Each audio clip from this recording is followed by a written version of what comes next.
Shalom, shalom, Mishpaka. Shalom to Yahudah.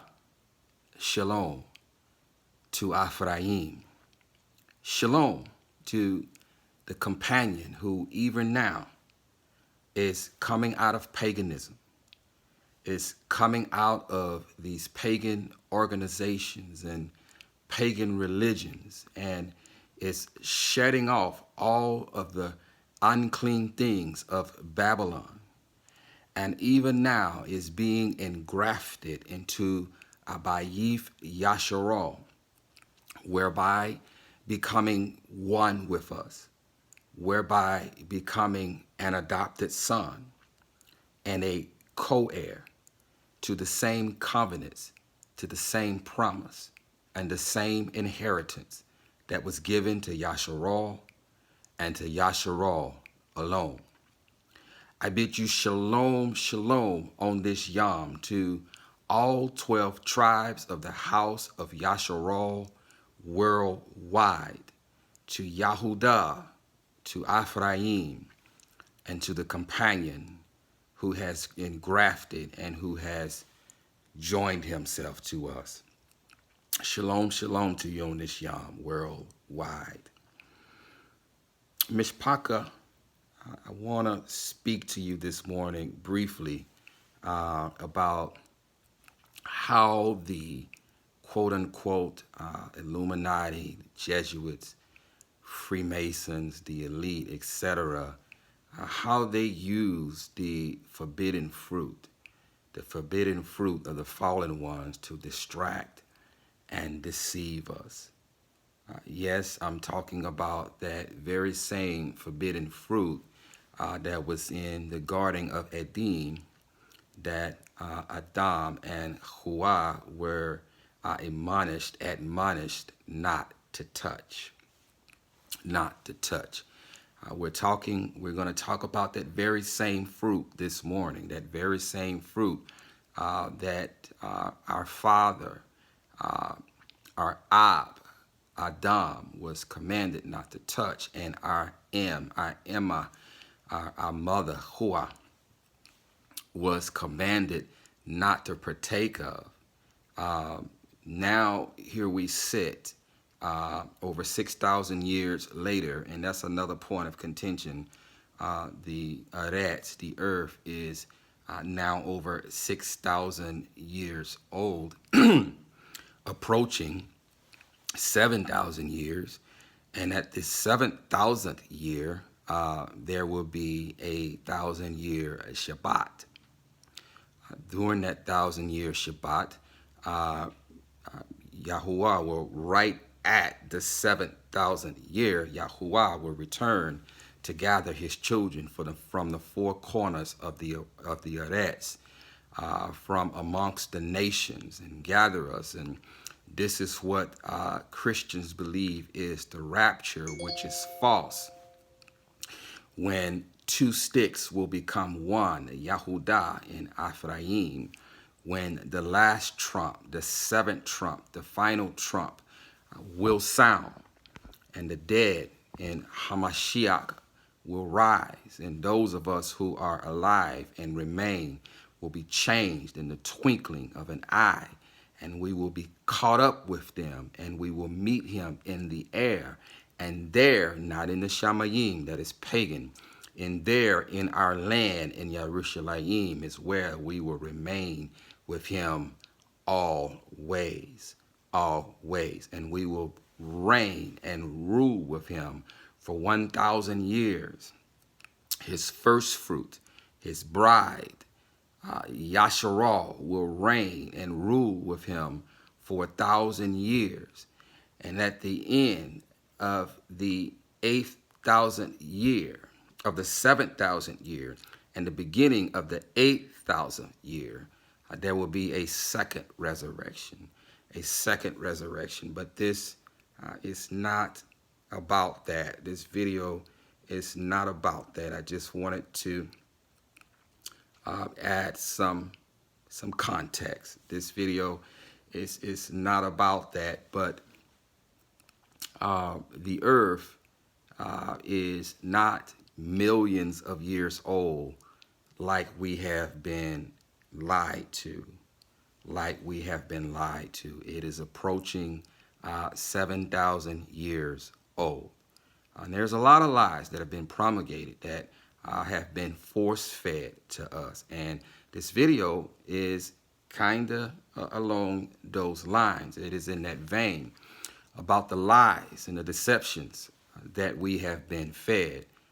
One of them is that the earth is millions of years old, and it's not millions of years old. It's approaching 7,000 years old. 50 jubilees are going to be completed. 50 jubilees times 120 equals 6,000 years. And so 50 jubilees are going to be completed, and then our Hamashiach, Yahuwah, is coming back to gather his people. Nevertheless, that same forbidden fruit that was in the garden, and that Yahuwah, our Elohim, issued the commandment to Hua and Adam to not partake of, that the remnants, so to speak, of that fruit are still prevalent and alive today in the YAHUAH'S. And we're going to discuss that. We're going to, Scripture, we're going to allow Scripture to discuss that. And I'm going to speak some things to you that Yah revealed to me a few days ago with respect to this subject as I was driving, and he started to download things into my nefesh. And I'm going to share those things with you on this Yom. But as usual, we're also going to use the precept of Scripture by the mouth of 2 or more witnesses through Scripture to establish and confirm what Yahuwah downloaded into my nefesh. So I'm going to begin reading first at Bereshith, and forgive me if I look away because I have some notes taken that I'm going to be referring to. But I'm going to begin in Bereshith, that is Genesis, the 2nd chapter, and the 2nd chapter, the 16th verse through the 17th verse.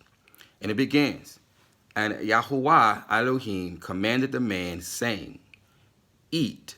Now, this English filler word, eat, is the Hebrew word achal, and it means to eat. It also means ate, certainly have eaten, certainly not eat, consume, consumed, consumes, and consuming, and devour. So the context is to physically eat, to physically eat. So it reads here, and Yahuwah Elohim commanded the man, saying, eat every tree, or eat of every tree, and tree is the Hebrew word etz, and it literally means tree, trees, or wood, of the garden. But do not eat of the tree of the knowledge of good and evil. For in the day that you eat of it, you shall certainly die. You shall certainly die. Now here is another mystery with respect to Yahuwah telling Adam and Hua that on the day that they eat of the fruit, that they will surely die, that they will surely die. Now most will say, well, they didn't die at that moment, that they continue to live. So what is Yahuwah saying here? That on the day that you partake or eat of this fruit, that you will surely die. Well, Kepha, whom the world calls Peter, reveals to us that a day is 1,000 years to Yahuwah. It is 1,000 years to Yahuwah, literally. It literally is a day. A day is literally 1,000 years to Yahuwah. And so understanding that our father Adam lived to be 930 years old. So he lived less than a day. He did not live a day. He lived less than a day. So in other words, he died on the day that he ate. On the day that he ate, not completing a day. Not completing a day. I pray that you understand what is being spoken to you. A day is 1,000 years. He lived to be 930 years old, or less than a day. And so he literally died on the day that he ate. So likewise, when he ate, he became mortal. Thus sin and death entered his body. Thus he died at 930 years old, not reaching a day, and thus dying on the day that he partook. I pray that you understand this, and if you don't, I pray that you'll meditate on this some more to gain a binah, to gain understanding of what was just spoken to you. Now, I highlighted the Ibri, or Hebrew meanings behind the English filler words of eat and tree, because there is a doctrine going around now that is saying that the forbidden fruit was sex. That the forbidden fruit was sex. And that when Hua bit of the fruit, this indicated that she had sex with the serpent, or Nahash. Nahash is the Hebrew word for serpent.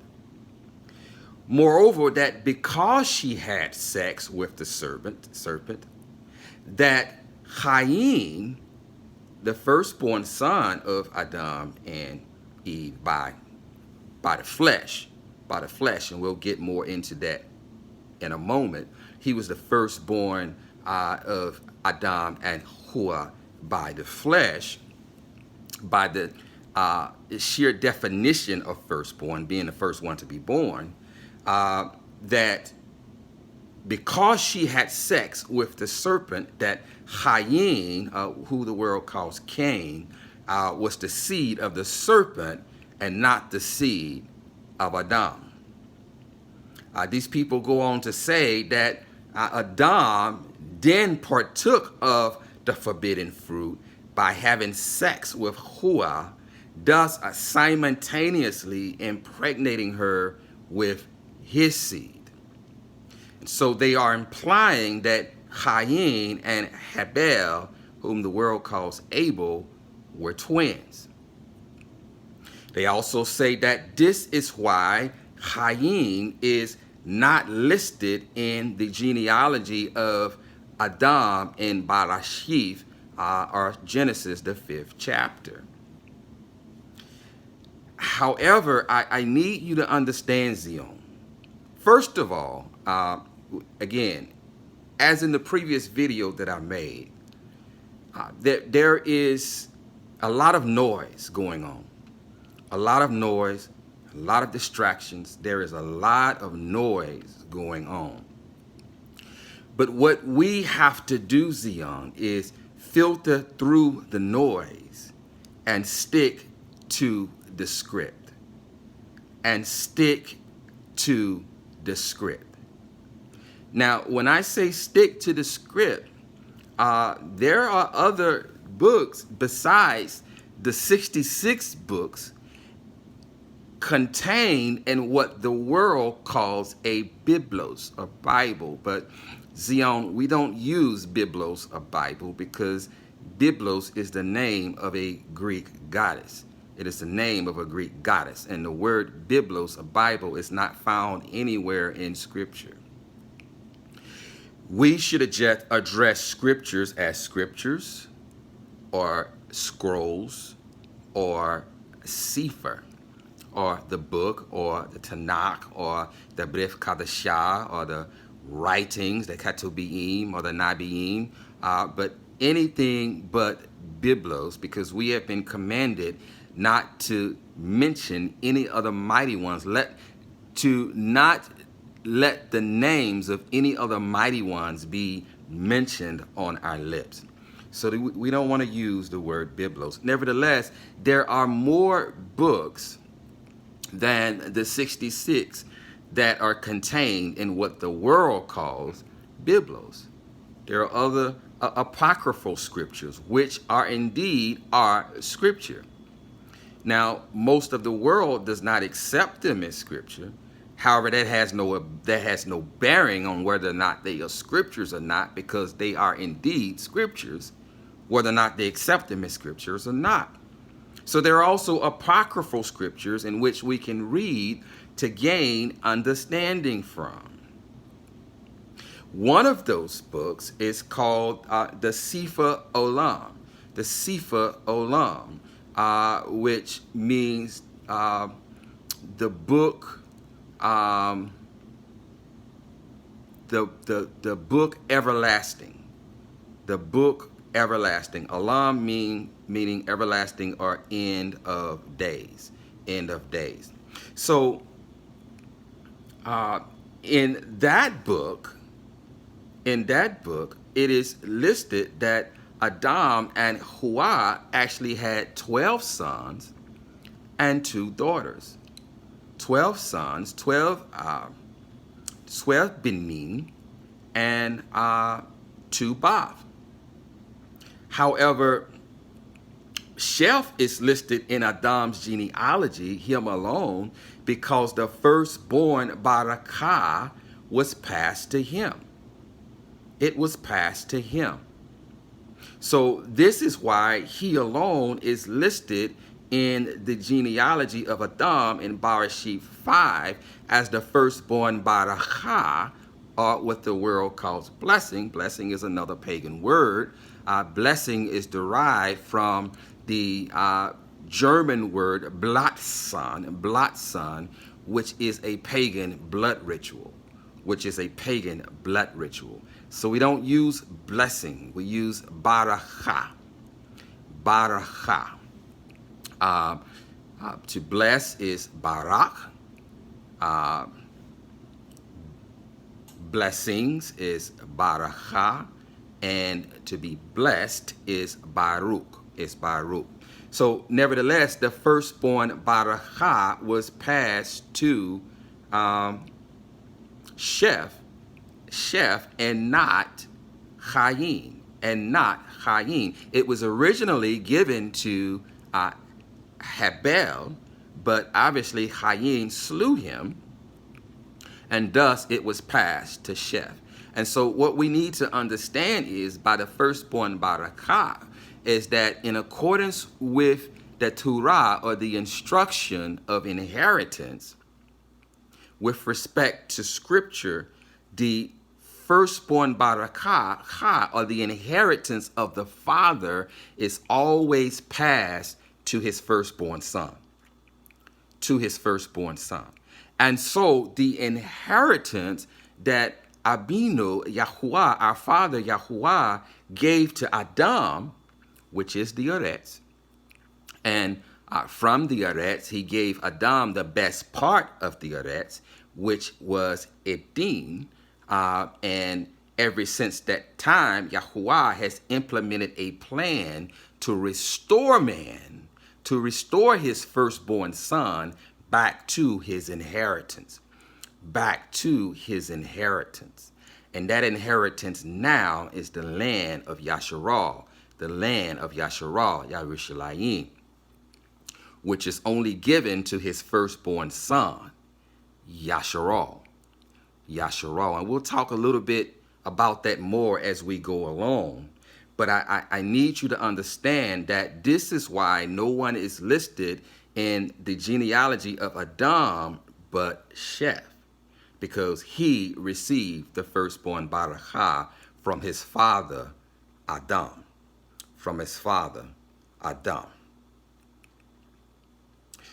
So what does then Scripture say about the father of Chaim?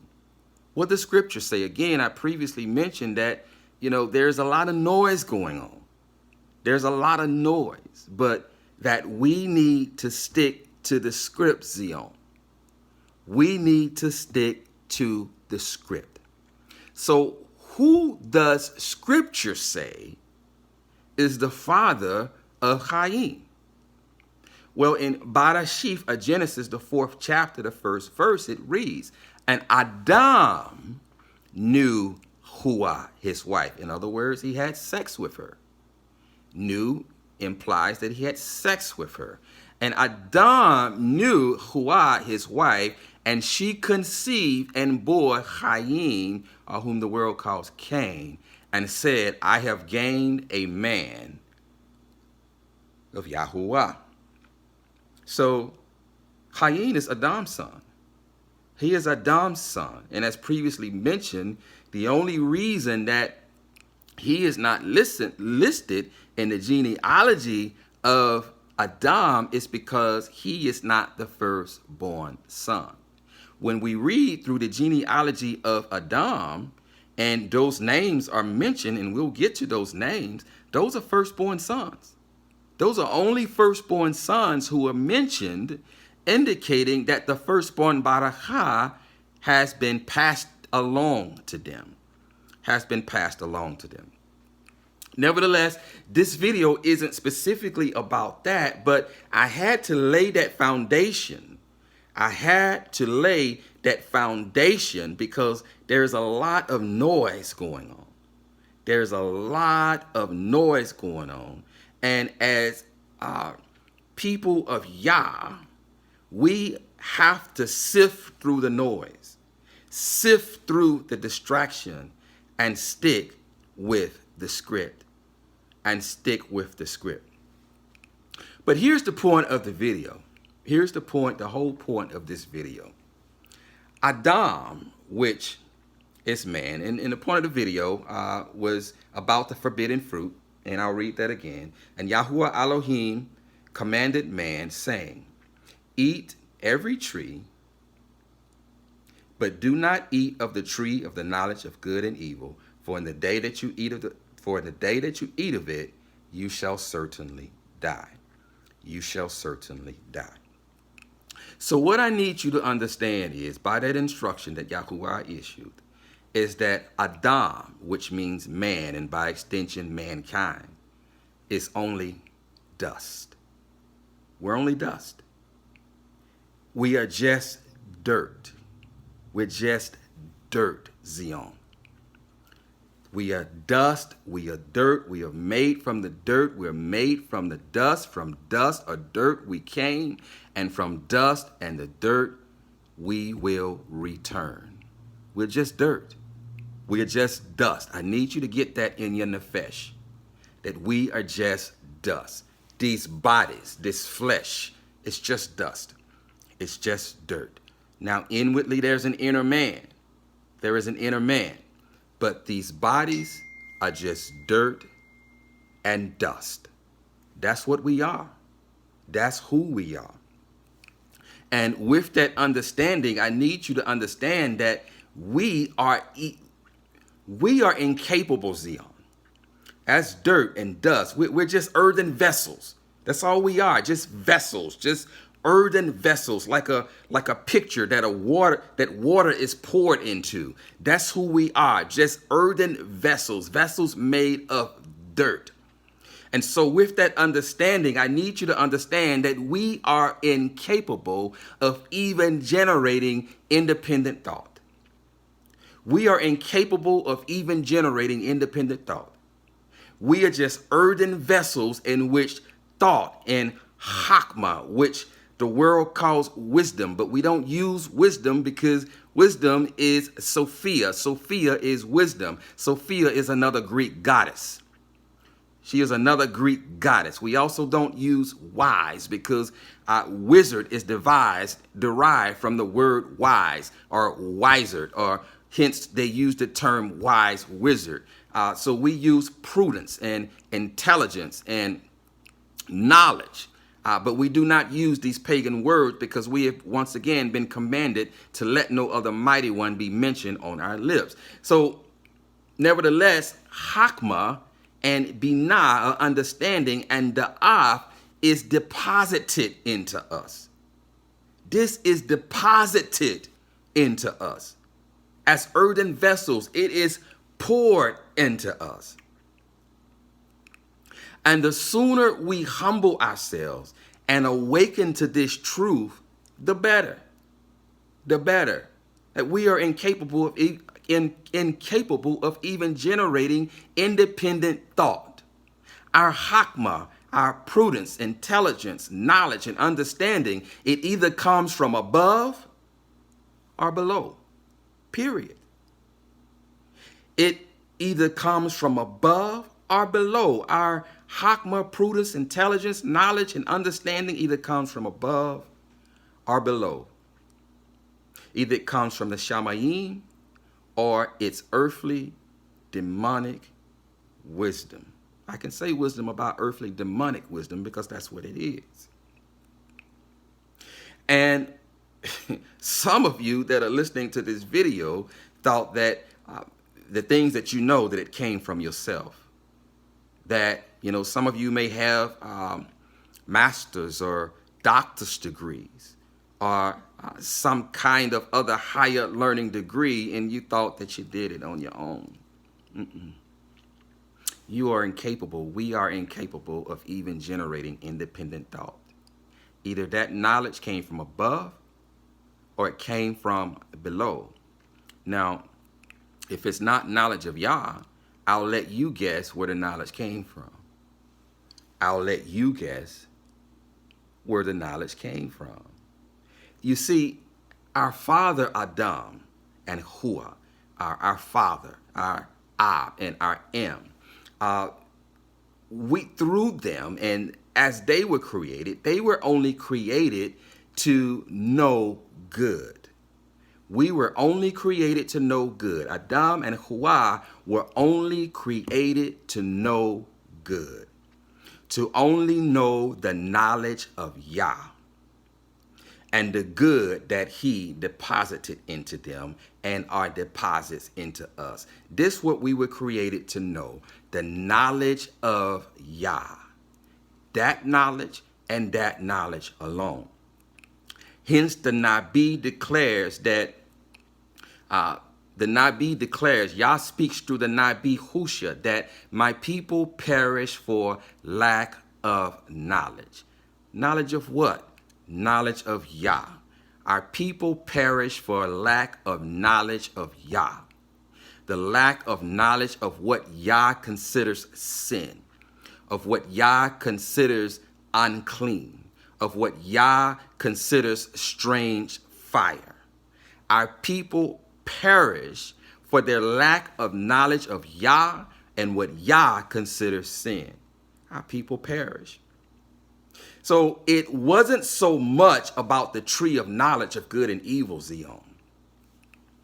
It was about the command to not partake of it. You see, Yah always has and always will test the heart of men to see if whether or not we will obey him. When Adam and Hua transgressed the command given to them, they opened themselves up to also the knowledge of evil, wicked schemes, and earthly knowledge, as the fallen ones now had permission to download evil into their sarafim, or their thoughts. So it wasn't so much about the fruit itself. It was about the command to not partake of it.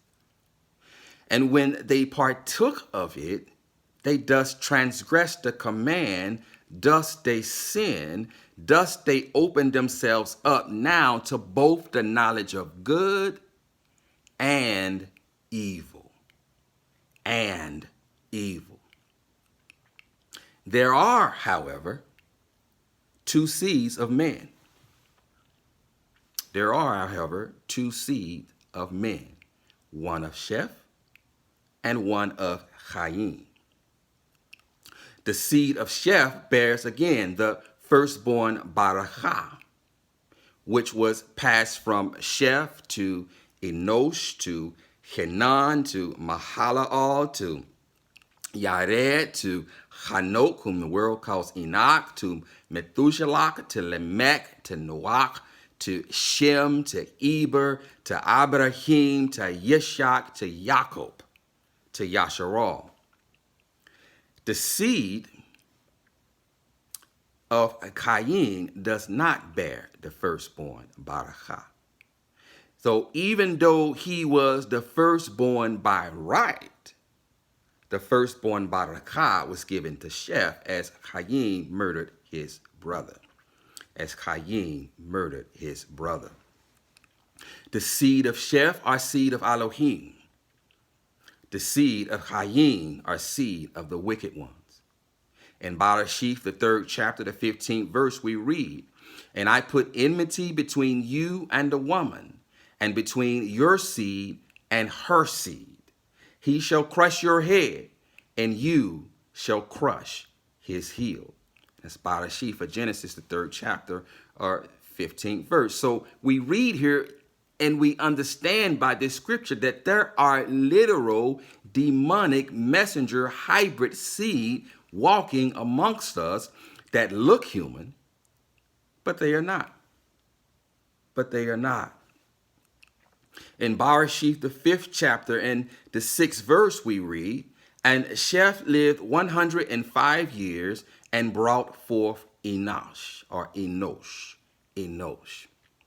Enosh, the seed of Sheth, means man or mankind, but in a carnal, earthly, fragile, and wicked way. Adam, the firstborn of Yahuwah, also means man or mankind, but in a good way. So Enosh, who is seed of Sheth, also translates into Hebrew as man or mankind, but in a fragile, carnal, wicked, sinful way. But Adam, also meaning man or mankind, means mankind or man in a good way, as he is seed of Elohim. As he is seed is Elohim. Here, we're about to talk about some deeper things. We're about to get into some deeper things. Many of you who are watching this video, and some of you have not, have read the book of Hanok, have read the book of Enoch. In the book of Enoch, or Hanok, it is spoken not just in Hanok, it is also spoke about in Yasher and Yobelim. But the book of Hanok goes into greater detail about the Watchers. The Watchers. The Watchers were 200 messengers of Malachim that Yahuwah had given an assignment to watch over his creation, mankind, Adam. To watch over his creation, mankind. But rather than watch over his creation, they instead left their abode and came down and chose human women for themselves as wives. And they mated with these women. And the offspring of the messengers mating with these women are called Nephilim. These were the mighty men of old. These were the giants. Hanok describes them as being over 450 feet tall. These are whom the Greeks in Greek mythology call the Titans, who they call the Titans. And so not only did the Watchers corrupt the seed of man, not only did they mix their DNA with mankind, with Enosh, but they also mixed their DNA with animals, and so did their offspring, the Nephilim. Thus, in mythology, we hear about half horse and half men creatures, and mermaids, and half bull and half men creatures, and half bird and half men creatures. My friends, this is not mythology. This actually occurred. This actually occurred.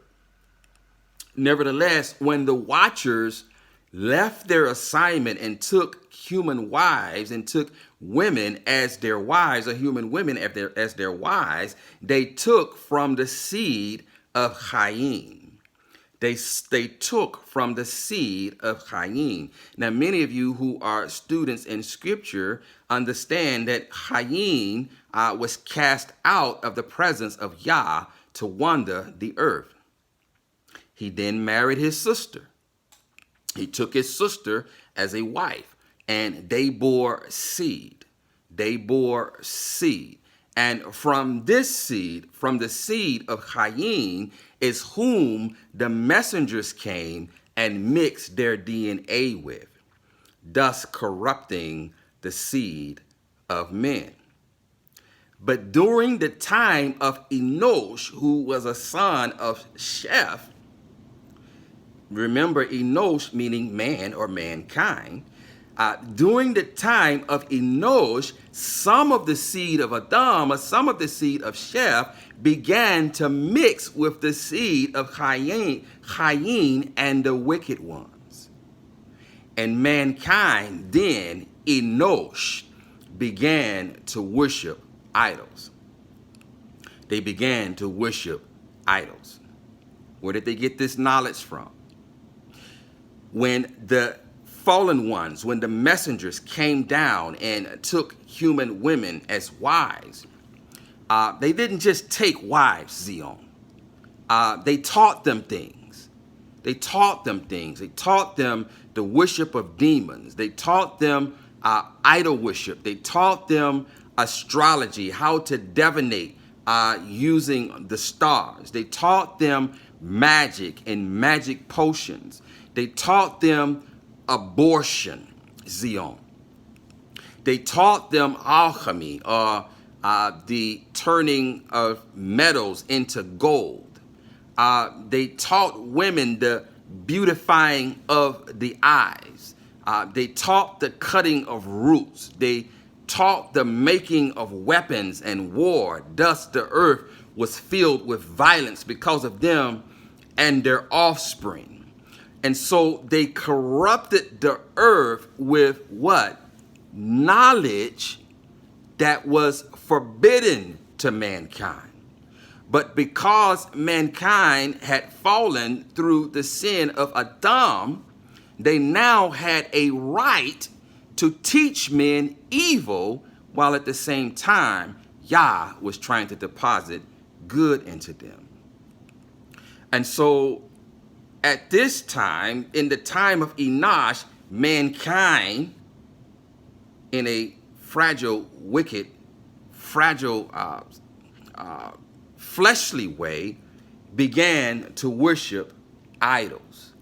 Began to worship idols. The seed of Sheth,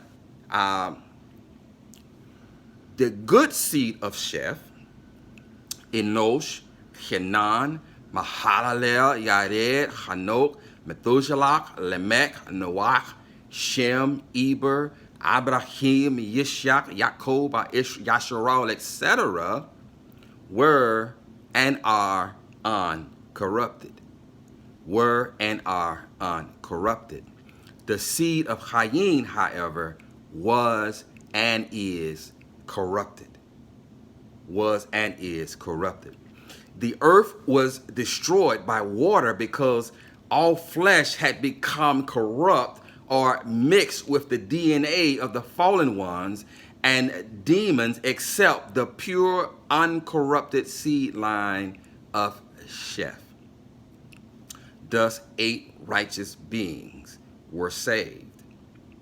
So Yah wanted to start over with 8 righteous beings to replenish the earth.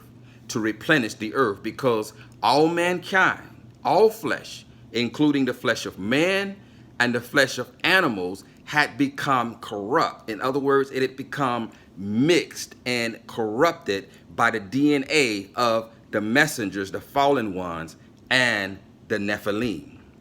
And so he destroyed all flesh. and only left 8 alive, 8 righteous beings to replenish the earth, Yes, 8 righteous beings. Noah and his 3 sons and their wives. The wives of the sons of Noah were seed of Methuselah. The grandfather of Noah and the great-grandfather of Shem, Ham, and Japheth. So their wives were also uncorrupted seed.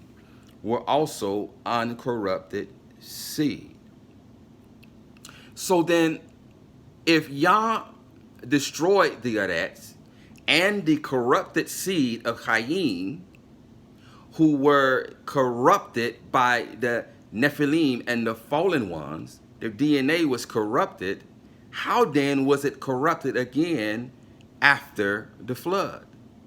Obviously, half-breed Nephilim was still found even after the flood. We see examples in Goliath, whom the world calls Goliath, and his sons, and the Rephaim, etc. How was the world re-corrupted after the flood when Yah destroyed them all? It started with Nimrod.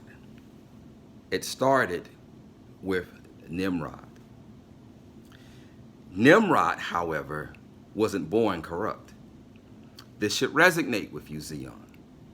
Nimrod was not born corrupt. He was not born Nephilim. Many of you don't understand that, Nimrod was and is a Nephilim. He is the one spoken about in the Epic of Gilgamesh. He was a Nephilim. He was a giant. But he wasn't born corrupt. He wasn't born a Nephilim because his fathers were not corrupt. His fathers were not mixed with the DNA of the fallen ones and demons, or the disembodied spirits, the disembodied ruachs of the Nephilim, the offspring of the Watchers. Demons are the disembodied ruachs of the Nephilim. So they're still here. They're still here in ruach form and physical form. We're not going to really talk a whole lot about that right now, but they are still here in both ruach form and physical form. After the flood, a tenth of the disembodied spirits of the Nephilim were left to their prince, and I won't say his name, but I'll spell his name. He is whom the world calls Hashatan and the devil, but his true name is Mastema. A tenth of them were left to him to both punish the wicked and to test the righteous, and a ninth of them were locked up in the pit until the end times, which we are in. But Nimrod, again, was not born Nephilim. He was not born Nephilim. He was not born corrupted. So then how did he become Nephilim? How did he become corrupted? When Adam and Hawa sinned, Yahuwah covered their sin by slaughtering an animal. It doesn't say how many animals. It just says he clothed them in skins. So I'm not going to add conjecture and say that he slaughtered 2 animals or 3 animals. I don't know. Although in accordance with Torah, an offering is required for each sinner. So based on Torah, we are going to conclude that 2 animals were slain, both for the sin of Hawa and for the sin of Adam. You see, this was established in the garden. But by the shedding of blood, there is no remission of sin. This was established in the garden. And it is still applicable. But by the shedding of blood, there is no remission of sin. But the question is, Zion, now, are we made right or righteous or brought back into right standing with Yahuwah by the works of our own hands, by the works of the ceremonial instruction, which called for the shedding of blood of a sheep, a bull, a goat? Or are we made right by the shedding by belief, by amunah, in the belief of the shedding of the blood of our Hamashiach? We are made right by our amunah, by our belief in the shedding of the blood of our Hamashiach, Yahusha. Through his blood, we are made right, or righteous, or brought back into right standing with our Elohim. With our Elohim. Nevertheless, that was established in the garden. In the garden. And so Yahuwah slaughtered 2 animals and made skins, and he covered their shame. He covered their guilt. He covered their sin. He covered their nakedness. He covered their nakedness. Yes, nakedness is sinful and shameful, and this is why we are to cover ourselves, because Yahuwah considers it shameful and sinful. And this is why when you see folk out in society, when you see the way people dress now, the way women are loosely dressed, and the way some men are loosely dressed, you should automatically discern that there is demonic presence there. That there is demonic presence, because nakedness is shameful. It is sinful, which is why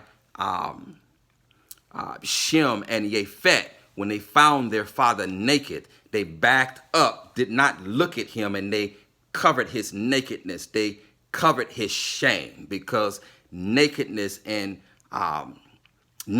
is sinful and shameful. So if you are one listening to this video, cover yourself up. Cover yourself up. Yah considers it shameful and sinful to show your nakedness in public, to show your nakedness amongst men. To show your nakedness among men. Nevertheless, these animal skins that he made for Hua and Adam, this gave them authority over the animals, over the animals of the Eretz, as their dominion had been stolen by Hashatan, M-A-S-T-E-M-A. It had been stolen, and so they no longer had dominion over the animals, and so the animals could have very well devoured or killed them. And so Yah placed these skins on them so that the animals would be in subjection to them. This is found in the book of Yasher. And furthermore, in accordance with the book of Yasher, they then passed these animal skins down to Sheth. Sheth passed them down to Enosh. Enosh passed them down to Hanan. Hanan passed them down to Mahalalel. Mahalalel passed them down to Yared. Yared passed them down to Hanok, who is commonly called Enoch. Hanok passed them down to Methuselah. Methuselah passed them down to Lamech. Lamech passed them down to Noach. He passed them down to Noach. And Noach's son, Ham, then stole them and gave them to his son, Cush, his firstborn son, Cush. Cush then gave them to his son, Nimrod. And when Nimrod put them on, they gave him dominion over the animals. Thus it is written that he became a mighty hunter. Now the operative word is became. It is written that he became also a mighty one. So because of his wicked heart, because of the wickedness that was found in the heart of Nimrod, he became Nephilim by supernatural means. There was a mutation of sort that went on, and he became Nephilim by supernatural means. Thus, the half-breed Nephilim were brought back into the earth in physical form, as I've already explained, that they are here in both physical form and ruach form. These are whom we call demons or evil spirits.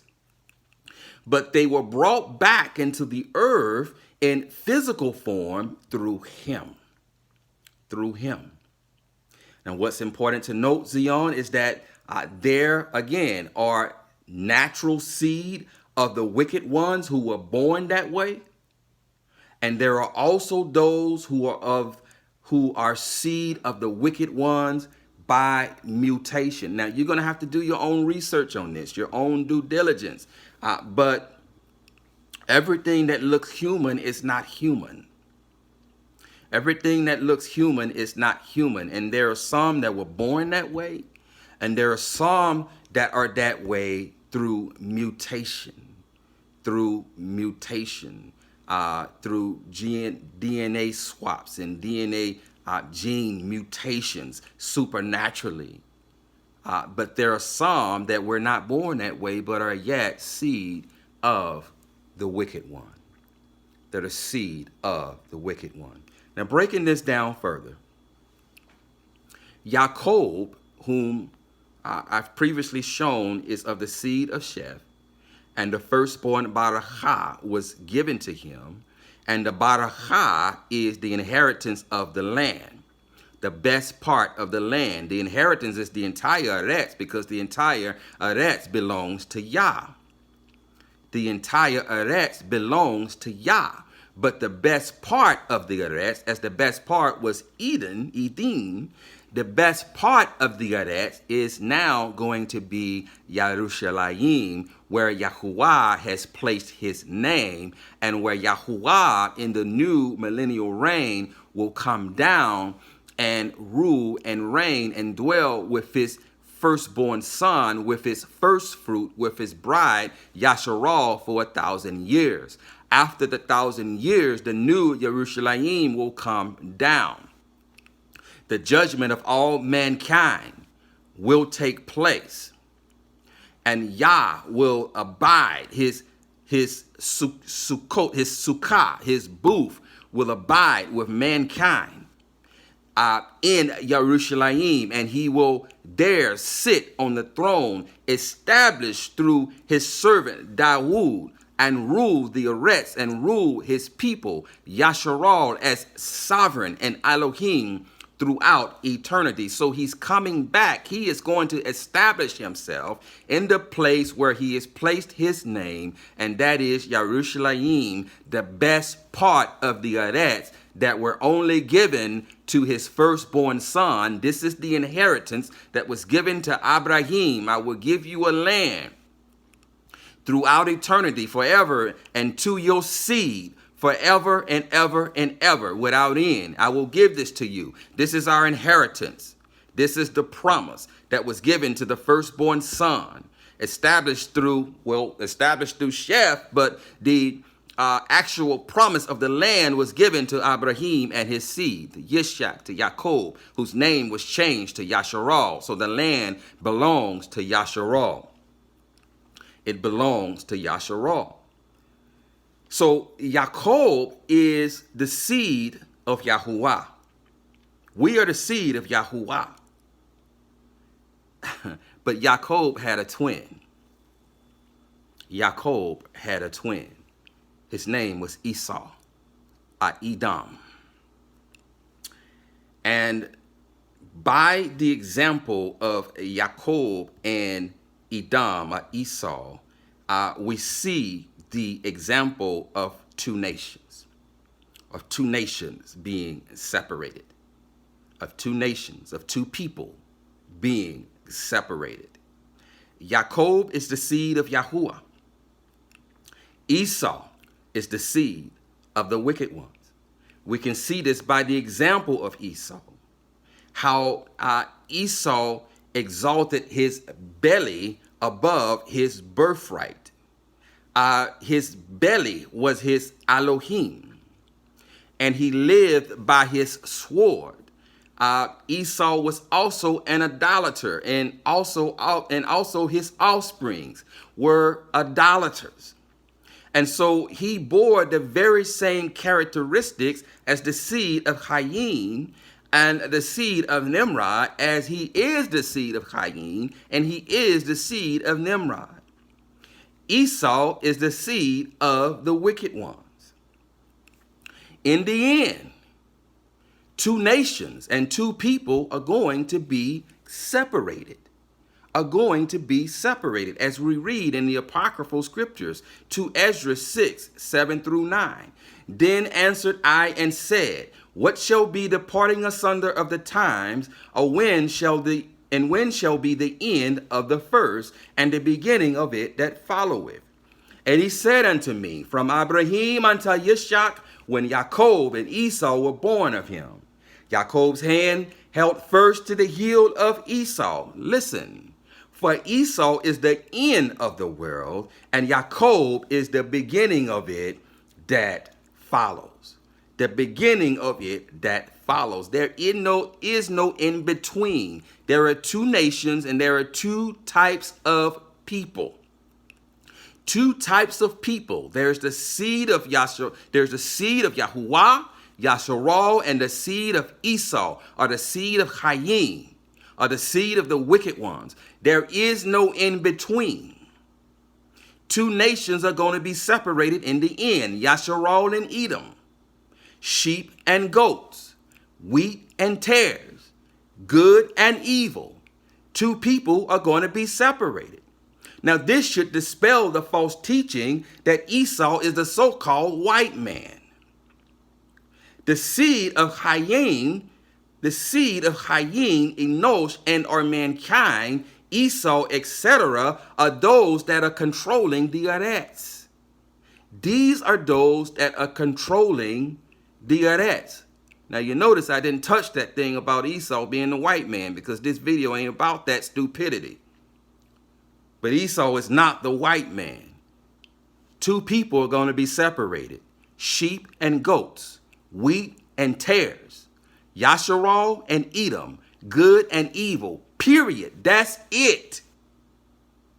There is no more. There is no more. There is no more. So the seed of Esau, Edom, Cain, the wicked ones, are those that are controlling the Arets. These are the ones that are controlling the Arets. And guess what? They get all of their da'af, all of their knowledge from the wicked ones.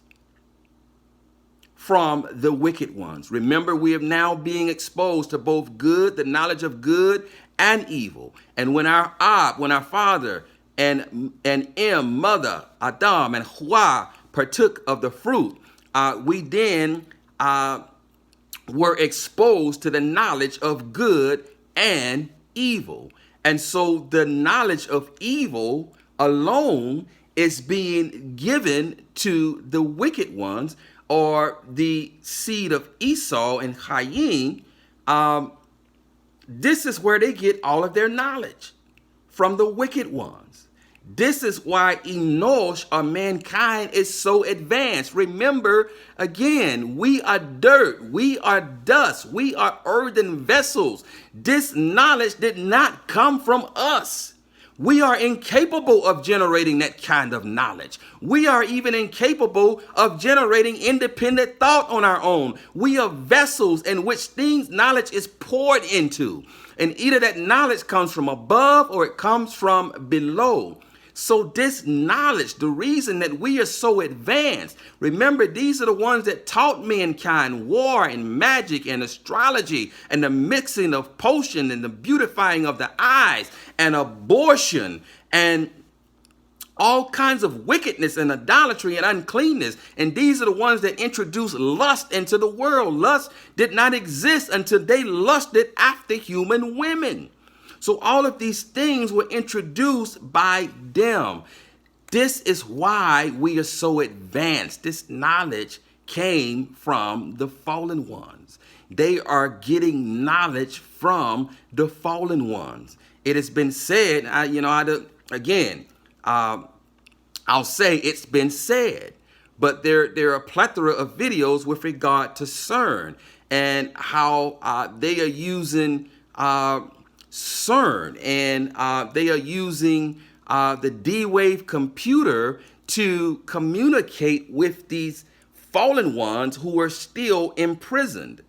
I say, it has been said because only 200 of them were imprisoned, and they are to be imprisoned for 70 years. But we understand by reading scripture in Hazon, a Revelation, the 12th chapter, that a 12th of the Chokabim, or what the world calls stars. We don't like to use that word either because it is pagan. It denotes Astarte.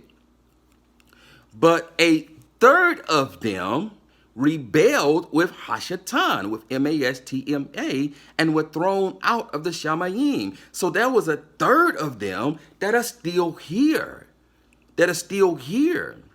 Hashatan is known as the prince of the power of the air. And so these principalities who rebelled with him are still here governing and controlling the Aret. So they're getting knowledge from both them and from the fallen ones who are imprisoned. And this is what I need you to understand, Zion. They use this knowledge that they're getting from the fallen ones. They use this to enslave, distract, and deceive the seed of Sheth, to cause defilement in us and to cause some to turn away from Yahuwah entirely. And they have a right to, because we have now been exposed to both the knowledge of good and evil. And so they use the knowledge of evil to spread it about, to enslave us and distract and deceive the seed of Sheth, to cause defilement in us and to cause us to turn away from Yahuwah entirely. They created religion. They pushed the gay agenda, the transgender agenda, sports, covetousness, greed, and idolatry. They desensitized the masses with television, music, and entertainment. By the way, there are spells being cast through television and music and entertainment. There are literal spells being cast. Remember, they taught mankind magic, and they are still teaching Enosh magic. And so thus, there are literal incantations being spoken through the airways to cause deception, to cause us to remain enslaved, and to cause us to remain in the physical and to keep our minds away from the knowledge of Yah. Hence, Hollywood is called Hollywood. They make magic wands from the wood of the holly tree, hence Hollywood. There are literal incantations being spoken. They lie to the masses about a round earth and outer space and planets and gravity, etc., which is all taught through their Babylonian Chaldean school system. And they have convinced man that there is a such thing as race.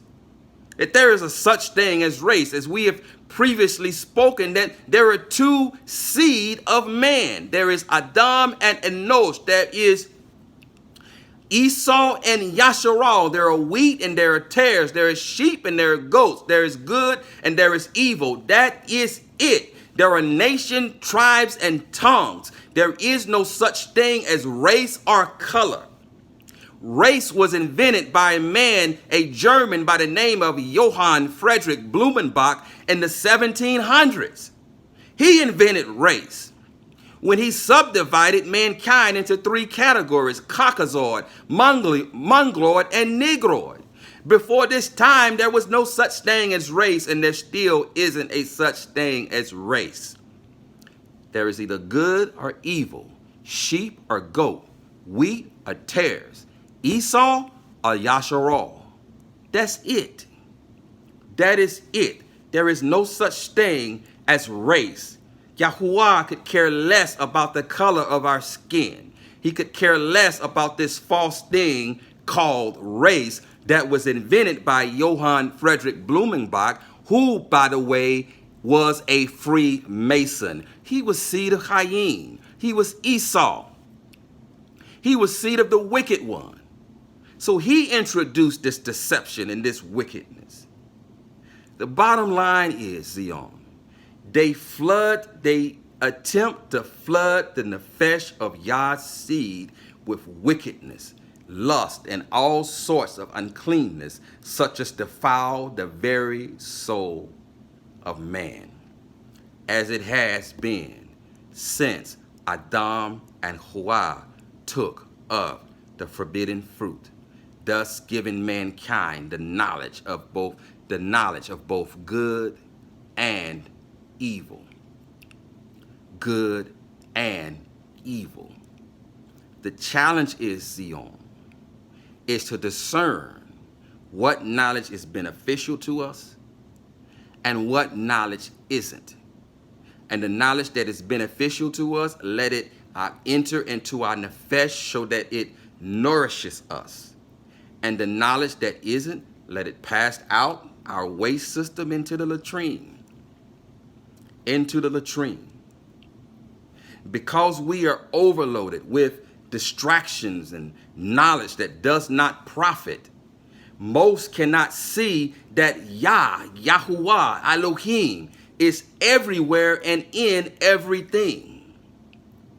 Wherever there is the presence of life, even down to the very arets, the earth, the soil, etc., that we stand on, it is Yah.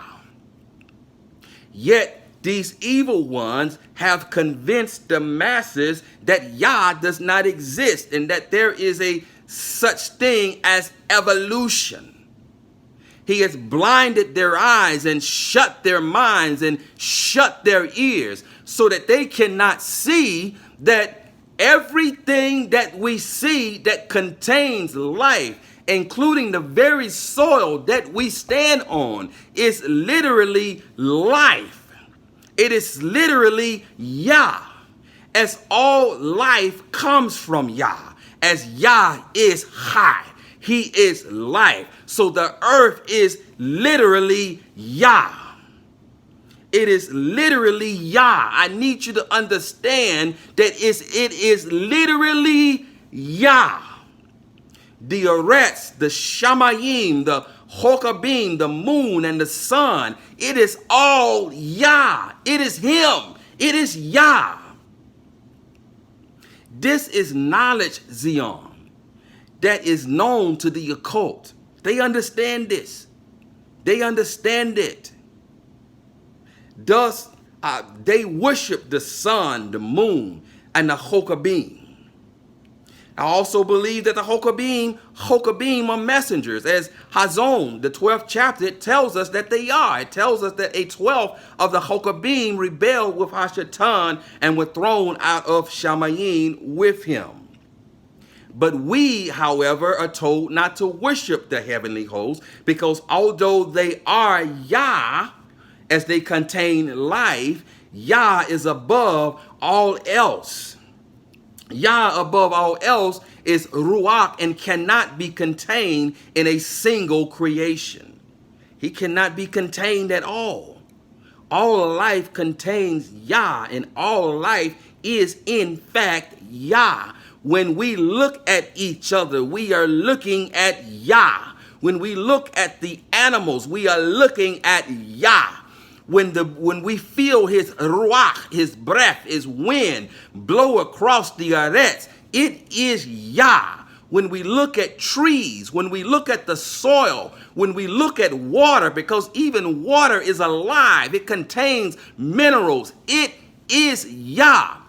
Thus, this psalmist, Dawood, declares that there is nowhere where we can escape the Ruach of Yah. If we go up to the Shamayim, he is there. If we go down to Sheol, he is there. If we go down to the depths of the might of the Yamim, of the seas, he is there. Darkness and day is the same to him. There is no difference. There is no place that we can go to escape the presence of Yah, because it all is Yah. Do you understand me? It is all Yah. But the unbelieving,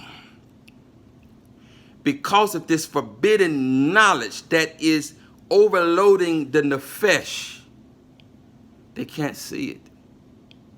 They can't see it. Thus they do not believe in Yah. They believe in things called gravity and evolution. Believe the earth is round, that we're some round ball floating in outer space, that the earth revolves around the sun, which is subliminal sun worship. The sun, the moon, and the Hokabim are examples in servitude for us. They are examples in obedience for us, because they obey the same command that was given to them from the very beginning, from the inception of creation. They still obey the command that was given to them, and that is to serve the earth, to provide light on the earth. That is their purpose. And so by their example, we see an example in servitude. And we see an example in obedience. They serve the earth. The earth does not serve them. The earth does not revolve around the sun, thus instituting subliminal sun worship.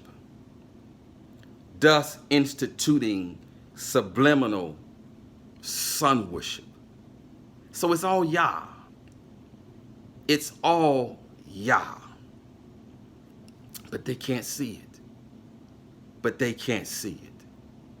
The only defense, Zion, our only defense is to come out of her, set ourselves apart to Yah, begin to filter what we allow into our nefesh. Turn your televisions off. Stop watching so much television where our nefesh is being exposed to demonic spells, and where we're being exposed to all these lies. Turn your television off. Stop watching demonic sports. Sports is not of Yasharal. It's not our way. It is the Greek Hellenistic way. It is the Greek Hellenistic way, and it was introduced to our people through the Greeks during the Maccabean period when the third beast reigned, Greece. It is not for us. They still sacrifice to these pagan deities, the mighty ones of sports. And I'm not going to say their names. I'll spell them. Hermes. Nike and others, but they still sacrifice to these deities. They sacrifice to them then, and they sacrifice to them now, and they enchant. Demonic spells are spoken at these sporting events and after these sporting events and during these sporting events. That's why many of you who are listening to this video are called fans and are fanatics. It is a spell. It is a spell. And I am admonishing you on this Yom to break free of that spell, to break free of the spells of the great whore and come out of her and set yourself apart to Yah, to break free of all of these incantations and all of this forbidden knowledge and all of this noise that are being promulgated over the airways via these wicked ones to distract us and to cause defilement in us and to cause us to turn away from Yah. Come out of her.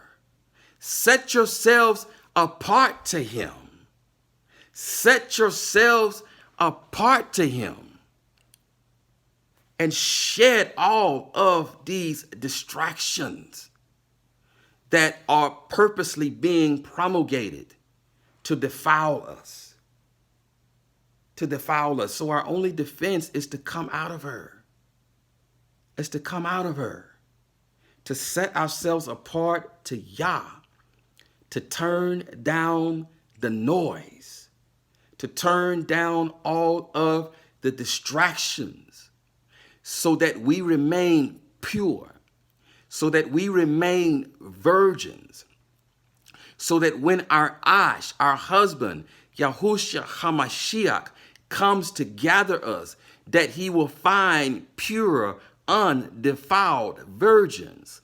And so that when we enter the marriage chamber, he does not find someone who has given up their virginity to some other mighty one, because we have been worshiping some other mighty one and laying with some other mighty one, thus bringing defilement upon ourselves, thus bringing shame and whoredom to our Father's house, and bringing shame to Yasharal, thus being taken out and stoned and killed. Set yourselves apart. Ensure that your garments are spotless and clean. Turn down the noise. It is an agenda, Yasharal. It is an agenda, Zion, that was instituted in the garden at the fall when our Ab and our Em partook of the forbidden fruit. When they partook of the forbidden fruit. Otherwise, we are going to continue to fall victim to the knowledge of good and evil. The knowledge of good and evil. Now, I previously said that Yah is everything. Yah is everything. And adding context to that, think of it this way. Everything that we see that contains life is Yah. Everything that we see. We live in a bowl. We live in a bowl. We don't live in a globe. We live on a flat earth in a bowl. And everything that we see is contained in that bowl. We live in him. The Eretz itself is literally Yah. He is just that large. Nothing can contain him.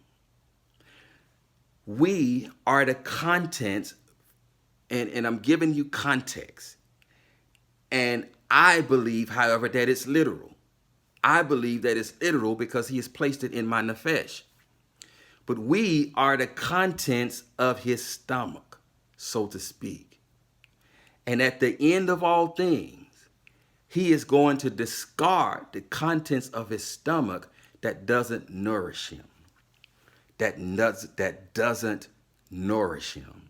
And so, in other words, all life, all things are contained in him, are contained inside of him, are contained in him. And at the end, and there's a lot of trouble and turmoil going on in his stomach. How many of you have ever had a bad case of indigestion or a bad case of gas or an upset stomach? Some of you know what I'm talking about. How many of you ever had that when there was turmoil going on in your stomach? And that turmoil went on until you relieved some of the contents in your stomach. This is literally what is happening. And at the end of things, he is going to discard what is causing trouble or discomfort in his stomach. And is only going to keep inside of him that which nourishes him. That which nourishes him. We can't see this, Zion. We can't understand this, Zion, unless we turn down the noise. Unless we turn down the distractions. And set ourselves apart to Yah. And allow the binah, the knowledge, the chakmah of Yah to infiltrate our being, to let this knowledge and this knowledge alone infiltrate us and become a part of us. Thus, Torah is our Hakmah. It is our understanding.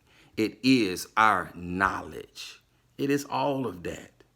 Set yourselves apart to him and immerse yourself in his instructions and his Torah and turn down the noise. Do not give them access just because they have access because of our father Adam and Hawa partaking of the fruit. Just because they have access doesn't mean that we have to give them access. It does not mean that we have to give them access. The good news is on this Yom, if you are listening and you are not seed of Yahuwah, you are an Edomite, you are seed of Chaim, you are Enosh, you are seed of the wicked one. The good news is the Basora, not the false goose spell, a God spell, a God spell, but the true Basora is. The true Basora, the true good news, is that you do not have to stay an Edomite. You don't have to stay a goat. You don't have to stay a tear. You don't have to stay Enosh. You too can be engrafted into Bayiv Yasharal. Now I believe that there are some that cannot be saved, because not all can be saved. Not all can be saved. Some won't turn. Some will not turn. Some will not listen. And we have to be careful with respect to whom we speak to, because Yahushua himself tells us to not cast our pearls before swine, lest we be trampled. And so there are blood seed of the wicked ones that we have no business talking to, and that who cannot be saved. But there are some of you who have the seed of the wicked one inside of you via ruach, via, let's just say, possession. Some of you got ruachs. Some of you got ruachs in you via possession. Some of you have been engrafted into the reign of darkness, no different than some who are engrafted into the reign of light. Some of you have been engrafted. But the good news is you don't have to stay that way. You can be engrafted into the Bayiv Yasharal. You can be engrafted into the Bayiv Yasharal on this Yom. Put down your idols. Put down your distractions. Put away your wickedness. Be immersed in the true name of Yahushua. Be immersed in the true name of Yahushua. Not the pagan baptismo of going backwards, but undergoing the Tabbalah. The Tabbalah, Tabal, means to dip. An up and down dipping motion. An up and down dipping motion where no hands touch you. It is tradition amongst our people when a child is born that the first hands to touch that child are the hands of the father. Thus, when we undergo the Tabbalah, no hands touch us. And when we go underneath the water and die to our sinful nature and arise to the newness of life, the first hands to touch us are the hands of Abinu Yahuwah. Abinu Yahuwah. Be immersed in the true name of Yahushua, whereby being washed from your filth, being washed from your menstrual cycle, being washed from your leprosy, being washed from touching the dead things of Babylon, and be invited back into the camp of Yasharal, whereas you were cast out because of your uncleanness, whereby now becoming an adopted son and co-heir to the same covenants and promise and inheritance that was given to Yasharal and to Yasharal alone. Be immersed in the Ruach HaKodesh, whereby receiving the Father's DNA.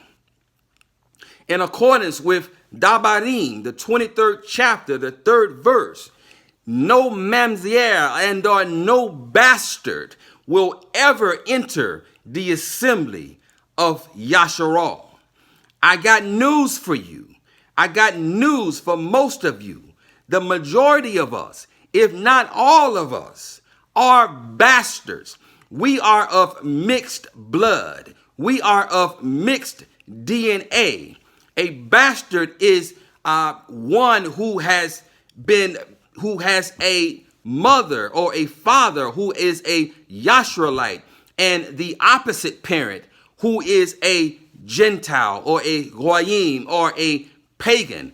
Most of us are bastards. And unless we are immersed in the Ruach HaKodesh, whereby receiving the Father's DNA, whereby negating your bastard DNA, whereby negating your bastard status, you will by no means enter the reign of Shamayim. You will by no means enter the reign of Shamayim. Walk in the true light of Torah and have fellowship with Yahuwah and have fellowship with us. Have fellowship with Yahuwah and have fellowship with us. I leave you with this scripture. Jacob, James, the 1st chapter, the 13th through the 16th verse. It reads, "Let no one say when he is enticed, I am enticed by Elohim. For Elohim is not enticed by evil matters, and he entices no one.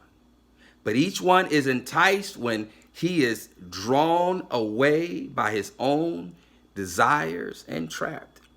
And that's what they desire to do, flooding your nefesh with sex and lust and greed and covetousness and all kinds of uncleanness.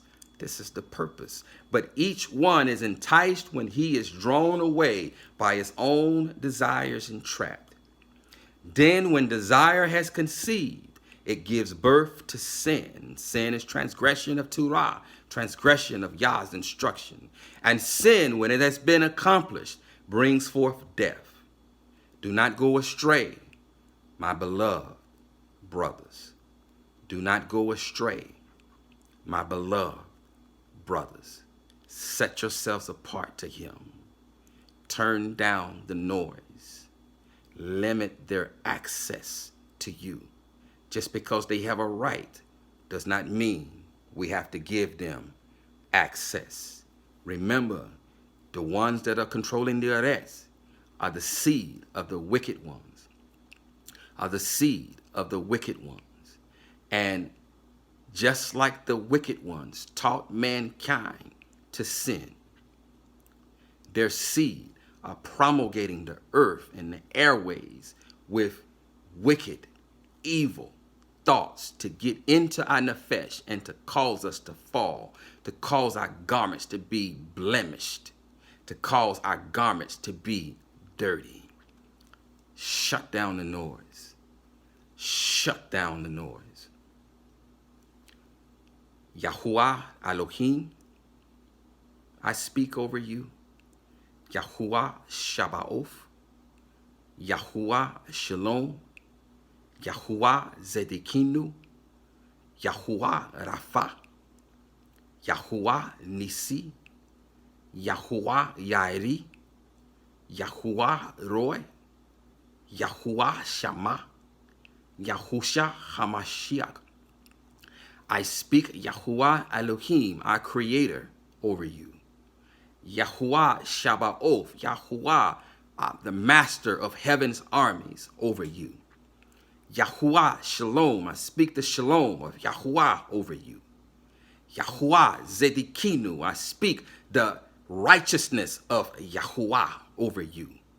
Yahuwah Rapha, Yahuwah our healer, I speak his healing over you, even now. Yahuwah Nisi, Yahuwah our banner who goes before us, I speak him over you. Yahuwah Yairi, Yahuwah is our provider, I speak his provision over you. Yahuwah Roy, Yahuwah is our shepherd, I pray that he shepherds you and keeps you in the path of Zedekah for his great name's sake. Yahuwah Shammah, Yahuwah is here. I pray that his presence